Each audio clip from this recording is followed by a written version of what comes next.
वंचित बहुजन आघाडीच्या वतीने सोलापूर महानगरपालिकेचे महापौर साहेब आहेत. त्यांनी म्हणले की शाळा विकायच्या आहेत, ग्राउंड विकायचे आहेत, मैदानं विकायचे आहेत. मग तुम्ही महापौर झाला ती शाळा विकायसाठी झालात का?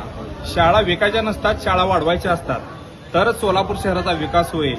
तुम्ही मुळापासून तुम्ही शाळा बंद केल्यानंतर या सोलापूर शहरातील विद्यार्थी शिकायचे कुठं? तुम्ही या शाळा विकून सोलापूर शहराला अडाणी करण्याचा प्रयत्न करलात, अज्ञान करण्याचा प्रयत्न करलात.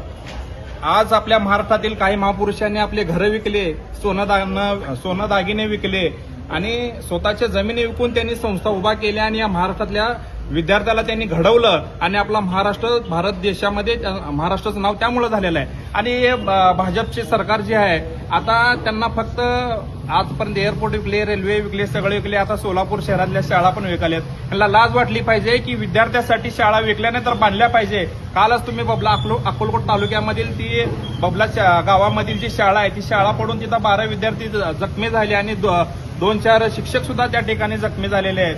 पहिल्यांदा ह्या भाजप सरकारचा मी पहिल्यांदा जाहीर निषेध करतो की आपण या महाराष्ट्राला किंवा शहराला शिक्षणापासून वंचित करण्याचा तुमचा एक खूप मोठा डाव आहे. कारण तिथं जर विद्यार्थी शिकला आणि तर माणूस शिकला तर तुमच्या पाठीमागे कोण फिरणार नाही, कारण तुम्ही शिकलेले नाहीत.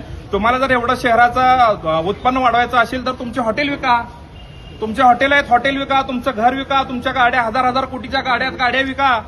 सोलापूर शहरातील सगळे नागरिक तुमचा सत्कार करतील. अहो तुम्ही सोलापूर महानगरपालिकेची शाळा विकून तुम्हाला भेटणार काय? आणि ते तुम्ही ज्याला विकाला त्याला ₹1, ₹2 किती रुपयांनी विकाला त्याचा जाहीर आहे का? ही तुम्ही विकून एक सोलापूरचा सत्यानाश आणि वाटोळा करण्याचं काम हे भाजप सरकार करायला आहे.